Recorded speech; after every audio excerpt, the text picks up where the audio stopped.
Imagina intentar negociar con un secuestrador que te tiene contra las cuerdas. Sí, evaluando cada una de tus debilidades emocionales, claro. Exacto.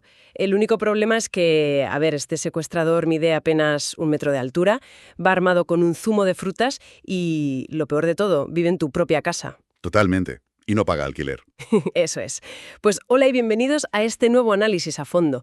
Hoy nos metemos de lleno en el complejo mundo de la desobediencia infantil, un tema que, madre mía, trae de cabeza a cualquiera. Desde luego que sí. Yo, como especialista en la materia, estoy encantado de estar aquí para desgranar esto. Y yo encantada de tenerte, porque lo que revelan los datos de la investigación psicológica que manejamos hoy cambia completamente las reglas del juego. O sea, el objetivo de esta sesión, para quienes nos escuchan, no es simplemente aprender a regañar mejor. No, para nada. Eso sería quedarnos en la superficie. Claro, la misión hoy es descubrir qué hay detrás de un simple no.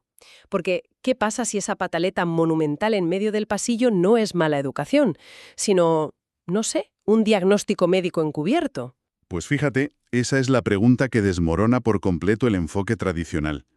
Históricamente, siempre se ha tratado la desobediencia como, digamos, un fallo del sistema. Un fallo que hay que corregir subiendo el volumen de la voz, supongo. Exacto, subiendo la voz o imponiendo una presencia muy intimidante. Pero, si analizamos la conducta desde una perspectiva puramente clínica, la actitud desafiante se define como una acción consciente. Consciente. O sea que saben lo que hacen. Sí, es una acción contraria a las normas, pero no es un caos aleatorio. Es un experimento constante. Los críos indagan los límites para evaluar cuál es la reacción exacta de la estructura de poder que los rodea. Pero, espera. Si me dices que es un experimento calculado por su parte, pues la reacción instintiva de cualquier adulto es cortar ese experimento de raíz. Con mano dura, vamos. Claro, es lo que nos pide el cuerpo. Totalmente. Y sin embargo, la evidencia que tenemos hoy sugiere que el tono inicial no debe ser la confrontación frontal, sino una especie de, ¿cómo decirlo?, empatía investigativa. Me gusta mucho ese término, empatía investigativa. Porque, a ver, hay que mantener firme la norma, por supuesto que sí, pero antes de castigar o de imponer, hay que descifrar el mensaje oculto. Porque, supongo, recuperar el respeto hacia las reglas es casi imposible si no entiendes por qué narices se rompieron en primer lugar, ¿no? Ahí le has dado. El comportamiento disruptivo casi siempre tiene coordenadas muy precisas. Y lo fascinante aquí es que los especialistas nos instan a convertirnos en observadores meticulosos. Observadores meticulosos, vale. ¿Y en qué nos fijamos exactamente? Pues no basta con decir el típico, este niño se porta fatal. Hay que registrar el contexto exacto, ante qué personas ocurre, en qué momentos del día y, muy importante, en qué lugares específicos. Vale, vamos a desgranar esto, porque antes de intentar corregir una conducta hay que mirar más allá de la superficie. Y hay un punto en las fuentes que me ha dejado bastante fría, la verdad. Supongo que te refieres al tema de la resistencia hacia ciertas personas. Exactamente. O sea, si un niño muestra una resistencia atroz o una desobediencia, digamos, constante ante una persona en particular, la tendencia natural de los adultos es justificarlo. Claro, pensamos cosas como, bueno, no tienen química. Eso es. O decimos, es que el peque está en una fase rebelde con su tío, o le ha cogido manía a su profesor. Y ese es un sesgo de normalización que puede salir carísimo. Madre mía, ya te digo. Porque una resistencia selectiva y, sobre todo, feroz hacia un adulto específico no debe descartarse jamás como una simple falta de afinidad. En muchísimos casos es una señal de alarma gravísima. O sea, estamos hablando de que podría indicar abusos, ¿verdad? Sí, podría estar indicando que ese menor está sufriendo maltrato o abusos sexuales por parte de esa persona. Su negativa a obedecer o a estar en la misma habitación es, literalmente, su única línea de defensa. Espera, vamos a detenernos aquí porque el peso de esto es enorme para quienes nos escuchan. ¿Cómo diferenciamos una rabieta normal, porque, no sé, un adulto le ha negado un capricho, de una señal de alerta por abuso? Porque, claro, no podemos activar a la policía cada vez que un niño llora al ver a su tío. Claro, no podemos volvernos paranoicos. La diferencia radica en el patrón y en la respuesta neurovegetativa del niño. Vale, explícame eso de la respuesta neurovegetativa. A ver, una rabieta por un capricho denota frustración. El niño patalea, grita, llora, pero su objetivo final es obtener algo. Está negociando a su manera. Ya, quiere el juguete y monta el pollo para conseguirlo. Exacto.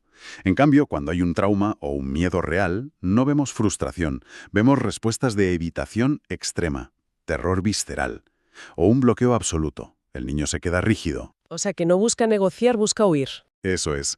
Ese no quiero ir o no me obligues se convierte en un lenguaje de auxilio desesperado. Entendido. Es la diferencia vital entre querer salirse con la suya y querer sobrevivir a una situación amenazante. ¡Qué barbaridad! Y resulta que esta misma lógica de observación, según los textos, se aplica también a los lugares. Sí, el entorno físico es clave. Claro, porque si la pataleta estalla sistemáticamente en el mismo sitio, como, ¿qué te digo yo?, un supermercado con luces fluorescentes o una consulta médica, podríamos estar asumiendo que el niño es un malcriado. Cuando en realidad podría estar experimentando un dolor físico muy real. El procesamiento sensorial es el gran olvidado en la crianza. Totalmente. Las fuentes mencionan cosas alucinantes sobre esto. Sí, hay críos que padecen fotofobia, que es una sensibilidad extrema y dolorosa a la luz, o hiperacusia, donde los ruidos cotidianos que tú y yo ni notamos se perciben a un volumen ensordecedor para ellos. O sea que si un lugar les causa una sobrecarga sensorial de ese calibre, la desobediencia es simplemente su mecanismo de evasión. Exacto. Su sistema nervioso central entra en modo de supervivencia, lucha o huida. Pues a ver, es que si a ti o a mí nos metieran en una habitación con alarmas sonando a 1000 decibelios y luces estroboscópicas directas a los ojos, tampoco nos quedaríamos sentados educadamente leyendo una revista. Desde luego que no. Saldríamos corriendo o empezaríamos a gritar para que parase. Y fíjate, la investigación hace un apunte muy específico sobre la neurodivergencia o los trastornos de conducta y de personalidad. Mencionan un estado llamado hiperfoco. Ah, el hiperfoco. Es interesantísimo. A mí me voló la cabeza, porque a veces parece que el niño te está ignorando a propósito, ¿verdad? Te mira a la cara mientras sigue desmontando el mando de la tele a pesar de que le has dicho 3 veces que pare. ¿Y tú piensas que te está retando? Claro, pero resulta que en realidad su cerebro ha apagado por completo el mundo exterior. Así es. La concentración que alcanzan en el hiperfoco es tan profunda que su corteza prefrontal simplemente bloquea otros estímulos. Y eso incluye la voz del adulto que le está hablando. O sea, no es un desafío voluntario para nada. ¿No? ¿No? Es que la instrucción de «deja el mando de la tele» ni siquiera ha llegado a procesarse en su conciencia. Por eso, entender si estamos ante una alerta de trauma, una condición sensorial dolorosa o un tema neurológico cambia radicalmente la forma de intervenir. Totalmente. Cambia el paradigma entero. Y bueno, si asumimos que ese desafío o esa conducta disruptiva es un intento torpe de comunicación, la forma en que nosotros, los adultos, respondemos verbalmente es crucial. Vital, diría yo. Determina si estamos apagando un fuego o si le estamos echando un bidón de gasolina encima. Pues hablemos del lenguaje, porque la investigación es tajante sobre el poder superdestructivo de las etiquetas. Exigen erradicar por completo de nuestro vocabulario términos como desobediente, sinvergüenza, malo o irresponsable. Y con toda la razón del mundo. Ya. Y entiendo que suena muy feo, de verdad, pero te lanzo la pregunta. ¿Es realmente tan sumamente grave decirle a un crío que se está portando como un sinvergüenza en un momento de máximo cabreo? Pues, a ver, a nivel psicológico es devastador para la arquitectura de su identidad. Devastador. Sí, porque cuando usas esos adjetivos de forma constante, no estás corrigiendo una acción aislada que acaba de ocurrir. Estás redactando el guión de quiénes son ellos como personas. ¡Ostras! ¡Qué fuerte visto así! Es que los niños construyen su autoconcepto, su imagen de sí mismos, basándose en cómo los describen sus figuras de apego. Si le dices, eres malo, su cerebro asume ese rol. Piensa, vale, soy malo, así que hago cosas de niños malos. Claro, ¿se adaptan a la etiqueta? Además, fíjate a nivel práctico. Términos como sinvergüenza o irresponsable son increíblemente vagos para un niño pequeño. Es verdad, no significan nada concreto. Exacto. El crío no sabe qué acción motora o verbal exacta le ha hecho ganarse el título de sinvergüenza, por lo que, lógicamente, no tiene ni idea de cómo corregirlo en el futuro. Entonces, ¿qué significa todo esto realmente? Te planteo la duda que tendrán muchos de los que nos escuchan. Si el niño está, no sé, tirando todos los platos de plástico al suelo en la cocina y no puedo decirle que es malo o que es un salvaje, ¿cómo le corrijo objetivamente, sin caer en un discurso así súper zen y vacío que no imponga ningún límite? Pues bajando al barro de los hechos. A través de lo que llamamos la comunicación objetiva. Se trata de articular los hechos y la consecuencia emocional, pero sin atacar jamás el ser del niño. A ver, da un ejemplo concreto de los textos. Vale, imagina la situación de las chucherías. En lugar de sentenciar gritando, eres un glotón insoportable, cuando el niño pide más caramelos tirado en el suelo, la estructura recomendada es descriptiva. Descriptiva, vale. ¿Cómo sería? Sería algo así como: cuando no te doy más dulces y te tiras al suelo a llorar, nos sentimos mal, y se nos quitan las ganas de volver a darte más otro día. Fíjate que al escuchar esa frase tan estructurada, me suena, y perdona que sea la abogada del diablo, pero me sonó un poco manipulación emocional. ¿Ah, sí? Sí, ese nos sentimos mal parece que le carga al niño la culpa de los sentimientos del adulto. ¿No hay una línea súper fina ahí? Pues es una observación excelente y muy común. Pero la diferencia entre el chantaje emocional tóxico y la comunicación objetiva está en el foco de la consecuencia. A ver, aclárame eso. El chantaje emocional sería decirle: me vas a matar a disgustos por ser así de malo.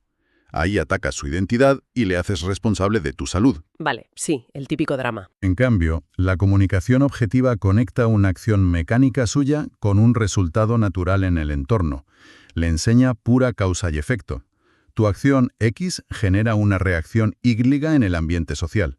Es la base para desarrollar la empatía cognitiva. Entendido. Acción y consecuencia, puras y duras. Y hay otro ejemplo de la fuente que me parece súper cotidiano, el drama de vestirse por las mañanas. Un clásico en todas las casas. Totalmente. En vez de soltar un «eres un desastre, siempre llegamos tarde por tu culpa», la alternativa objetiva sería: cuando no te vistes a la hora acordada, todos nos retrasamos. Si te vistes ahora, saldremos a tiempo y estaremos tranquilos. Claro.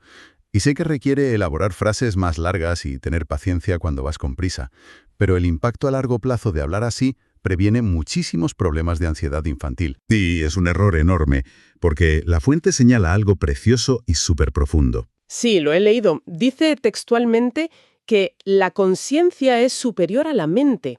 Y te soy sincera, a mí me sonó un poco a, no sé, a filosofía oriental. ¿Qué significa esto a nivel práctico? Porque suena súper abstracto. Puede sonar a filosofía, sí, pero en realidad describe una realidad neurobiológica fascinante.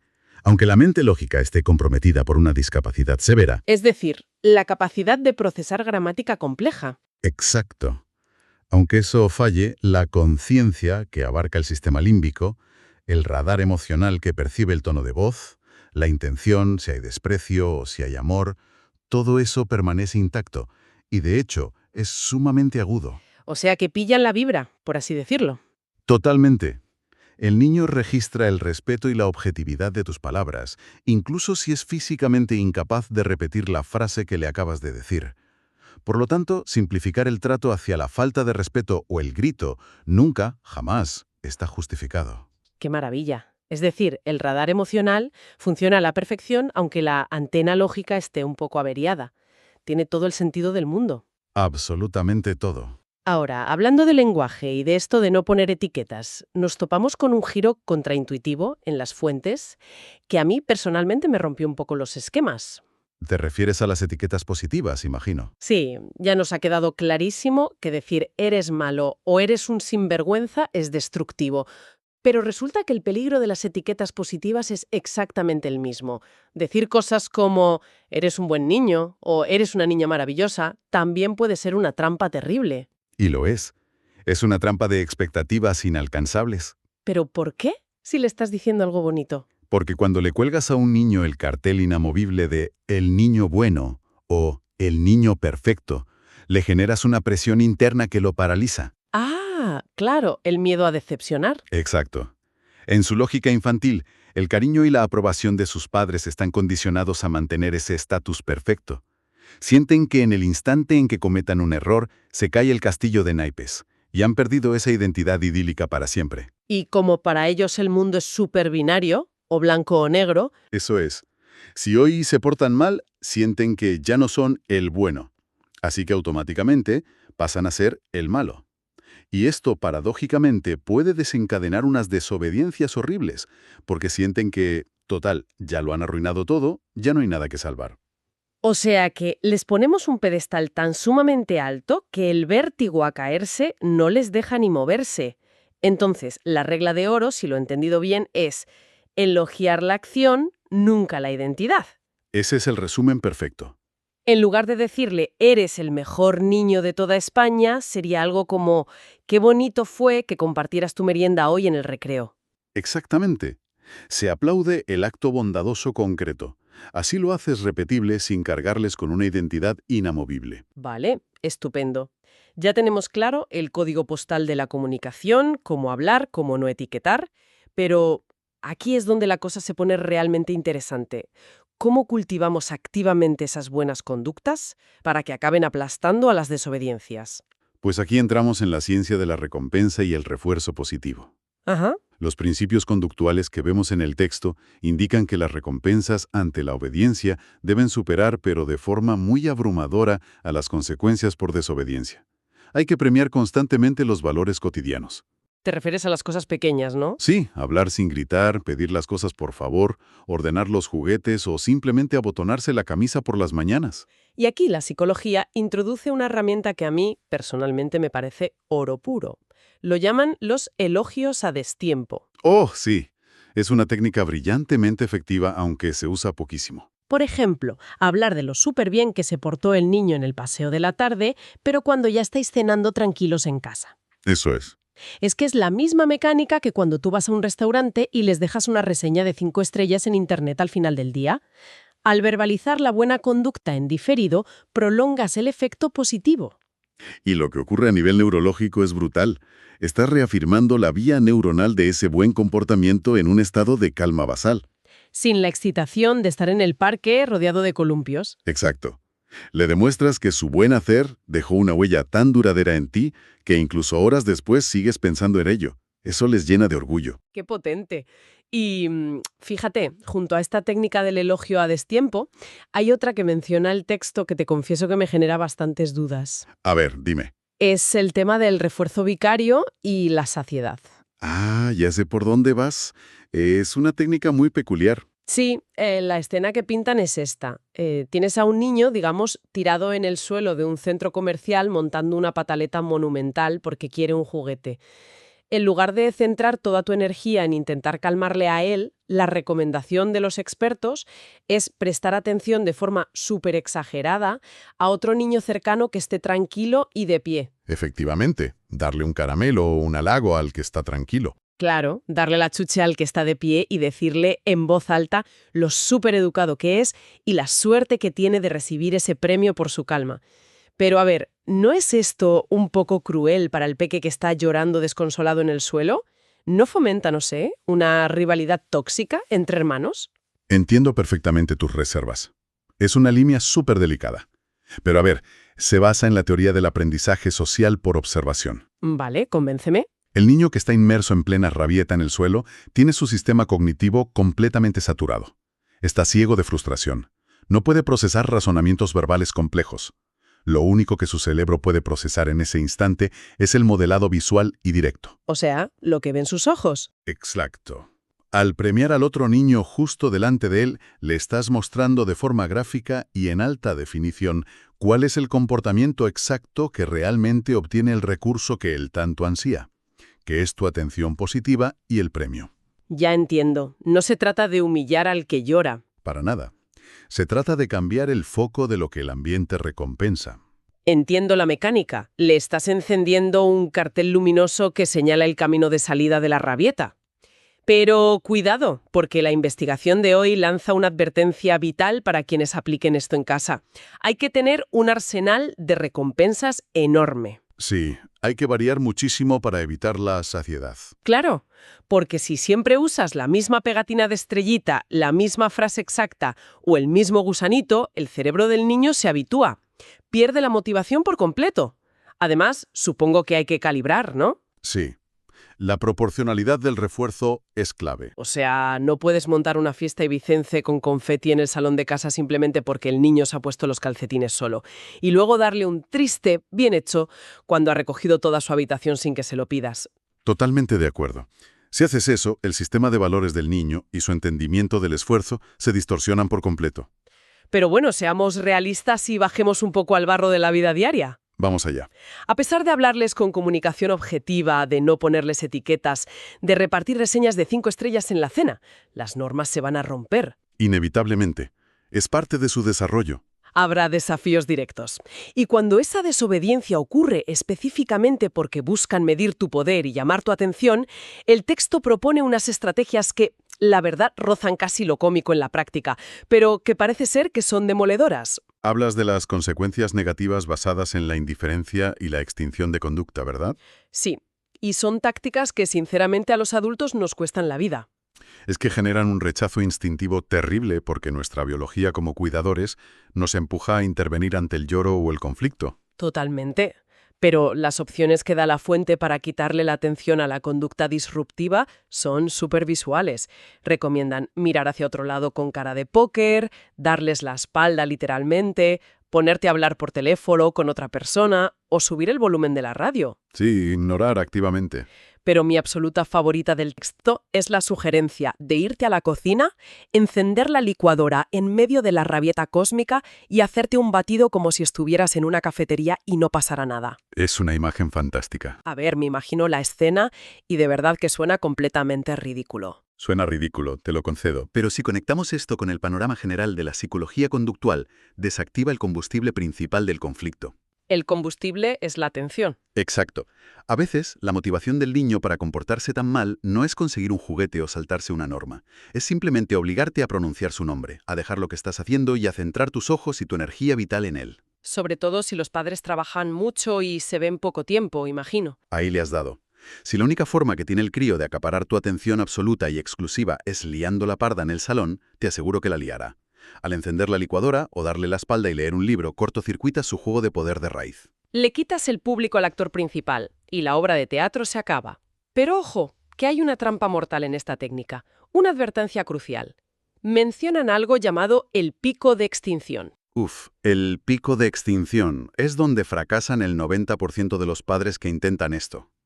Pues para que quienes nos escuchan visualicen el pico de extinción, pensemos en una analogía muy tonta. Piensa en el botón del ascensor. ¿Vale? Llegas al portal de tu casa, pulsas el botón y el ascensor no baja. Tu reacción inmediata como adulto no es decir, «Ah, vaya, está roto», y ponerte a subir 6 pisos andando por las escaleras inmediatamente. No, ¿qué va? Lo que haces es empezar a machacar el botón con el dedo índice 10 veces más rápido y muchísimo más fuerte, pensando que quizá no lo apretaste bien la primera vez. Es una metáfora súper precisa de lo que ocurre en sus cabezas. Pues el niño hace exactamente lo mismo. Si su rabieta clásica siempre funcionaba y lograba que te enfadaras y le prestaras atención, y ahora de repente le das la espalda y enciendes la licuadora, el niño entrará en pánico. Claro. Pensará que su botón se ha roto. Exacto. Empezará a machacar el botón de la pataleta, gritará el triple de fuerte, tirará cojines por los aires, escalará la situación agresivamente para recuperar el control al que estaba habituado. La conducta va a empeorar severamente antes de empezar a mejorar. Y aquí está el peligro. Si el adulto cede y se gira a regañarle justo cuando el niño está machacando el botón con más violencia y gritando como un poseso, el desastre es absoluto. Le hemos enseñado que ignoramos los lloros normales, pero que si grita con una furia destructiva, entonces sí consigue lo que quiere. Has entrenado a un monstruo mucho más resistente, efectivamente. Hay que apretar los dientes y aguantar el chaparrón auditivo hasta que el niño entienda que el botón de ese ascensor está desconectado para siempre. Esa es la única salida. ¿Y qué pasa cuando...? A ver, la indiferencia pura no basta y hay que aplicar una consecuencia negativa o un castigo activo. Porque a veces hay que hacerlo. Sí, por supuesto. Y aquí entra la regla de oro absoluta. La inmediatez. La inmediatez. O sea, castigar a un crío a las 8 de la tarde por algo malo que hizo a las 12 del mediodía en el parque no sirve para absolutamente nada. Para nada. Su memoria a corto plazo y su capacidad de vincular eventos separados por tantas horas es muy limitada. Si haces eso, el niño no vincula el castigo con su mala acción de la mañana. Simplemente percibe que el adulto de repente se ha vuelto impredecible y cruel. Tiene que ser instantáneo. Y para aplicar esas consecuencias inmediatas de forma sana, el texto detalla la clásica técnica del tiempo fuera. Pero no vale aplicarla de cualquier manera, ojo. Claro, no es mandarlo a su cuarto a pudrirse de aburrimiento. Consiste en apartar al niño a una silla neutra justo al romper una norma, con una duración matemática muy estricta, 1 minuto por cada año de edad. ¿Eso es fundamental? Si el niño tiene 4 años, pues son 4 minutos de tiempo fuera. Y si se levanta de la silla antes de tiempo, el contador vuelve a 0 y empezamos de nuevo. Pero claro, a simple vista de un adulto, 4 minutos parece una sanción tan minúscula que suena casi inútil. Claro, para tu cerebro o el mío, 4 minutos esperando en una silla no son literalmente nada. Miramos el móvil y ya está. Pero para un niño de 4 años, cuyo lóbulo frontal está en pleno desarrollo hiperactivo, 4 minutos quietos es una eternidad cognitiva. Una tortura, vamos. Casi. Y el tiempo fuera no debe entenderse nunca como una celda de aislamiento para hacerle sufrir, sino como un reseteo sensorial, un freno de emergencia. Exacto. Es un especio controlado diseñado específicamente para que su sistema nervioso desbordado baje las revoluciones, aprenda poco a poco a tolerar la frustración enorme que supone la pausa obligatoria y desarrolle esa autocontención que es tan necesaria para vivir en sociedad. O sea, le estamos enseñando a frenar su propio coche. Me parece fascinante. Y bueno, para cerrar ya el inmenso catálogo de herramientas prácticas de las fuentes, pasamos de la disciplina pura y dura a situaciones donde podemos usar, yo lo llamo, trucos mentales Jedi. Ah, sí. Esas estrategias son maravillosas. Hablamos de evitar el conflicto frontal por completo usando psicología básica, crear una falsa ilusión de control. La negociación ilusoria. Son tácticas geniales para que el peque haga lo que tú deseas sin que se dé cuenta de que le estás mandando algo. Tienes el ejemplo del abrigo, ¿no? Ese mismo. La fuente pone el ejemplo clásico. Tú necesitas salir de casa y el niño se niega en rotundo a ponerse el abrigo, se cruza de brazos y te suelta un no inmenso. En lugar de iniciar la Tercera Guerra Mundial en el recibidor de casa, le ofreces 3 opciones completamente cerradas y controladas por ti. Le preguntas por los colores. Exacto. Le dices con naturalidad, ¿qué color prefieres llevar hoy para salir? ¿El abrigo rojo, el azul o el negro? Y el crío, que está programado para oponerse a una orden directa, de repente se queda analizando las opciones. Elige el rojo y se lo pone sintiéndose el rey del mundo. Siente que ha ganado. Ha ejercido su ansiada autonomía.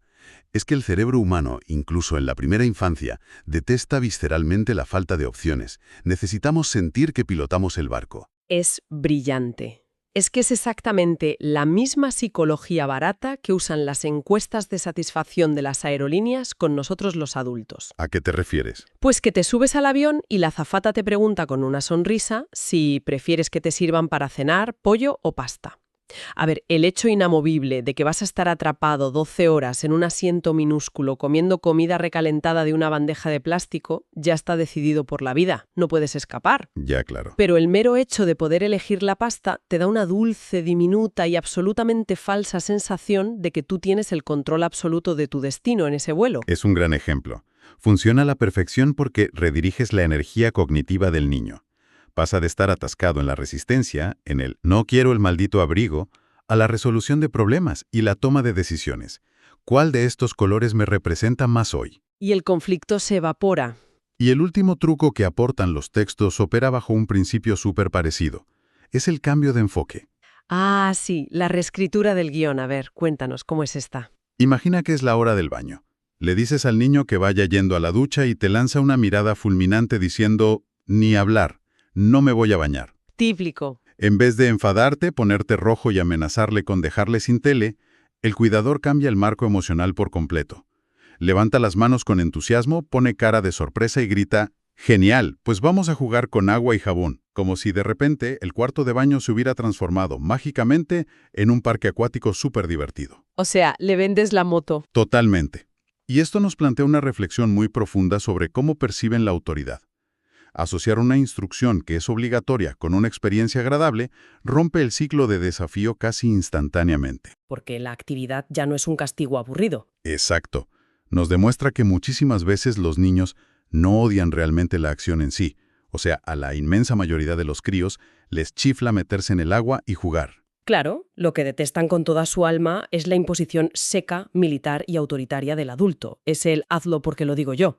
¿Cuántas de nuestras discusiones súper obstinadas en las reuniones de la oficina donde nadie da su brazo a torcer, o cuántos de nuestros larguísimos comportamientos pasivo-agresivos con nuestras parejas, no son en realidad más que la versión adulta, sofisticada y con traje de chaqueta de aquel niño pequeño negándose rotundamente a ponerse el abrigo rojo solo para sentir que tiene el control.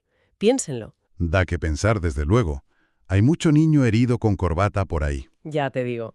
Pues ha sido un auténtico placer acompañarles en este análisis a fondo. Sigan cuestionando lo evidente en su día a día y, sobre todo, intenten descifrar los mensajes ocultos detrás de cada no